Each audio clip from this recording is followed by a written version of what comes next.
I just want to encourage you na bigyan natin sila ng tulong sa abot ng ating makakaya.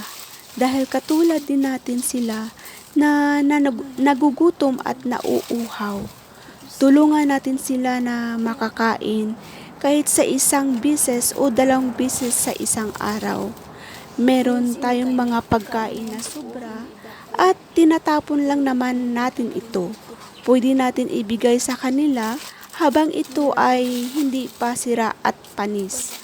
Malaking tulong para sa kanila na maibsan ang kanilang gutom sa bawat araw. Huwag tayo maging madamot na i-share sa mga hayop ang mundo na ating kinagalawan.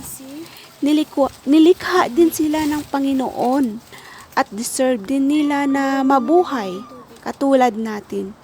At maswerte tayo dahil meron tayong boses na makahingi tayo ng tulong kapag tayo ay nagugutom at nauuhaw. Lagay ng tubig.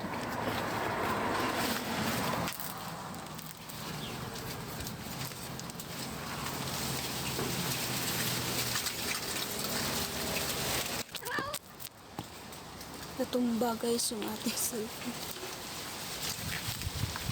Dinner ng ating mga alaga.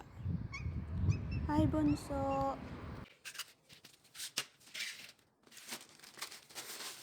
Ayun, hingay.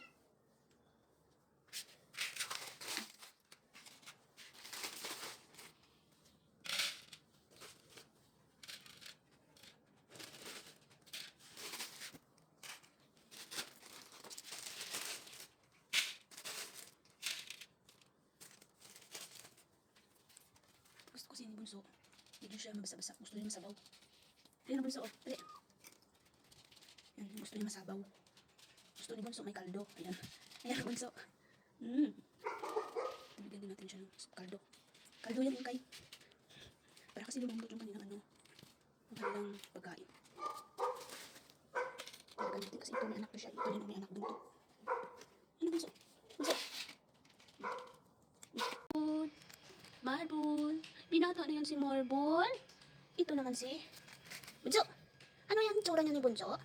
Puro uling yan? Puro uling ka? Nasaan mo dinala ang anak mo? Bakit puro ka uling? Ayan. Tingnan nyo guys yung tsura niya puro uling. Yung paa niya kasi napapadili siya sa mga anak niya. Kung saan niya dinala natin puro siya uling. At yun naman si Ingay Yan din yan guys. Kung saan nila pinagdadala yung anak nila. Pero yun mukhang may nang dumididi sa kanya. Ganun din si Bunso. Si Bunso ito yung tsura niya. Ingay!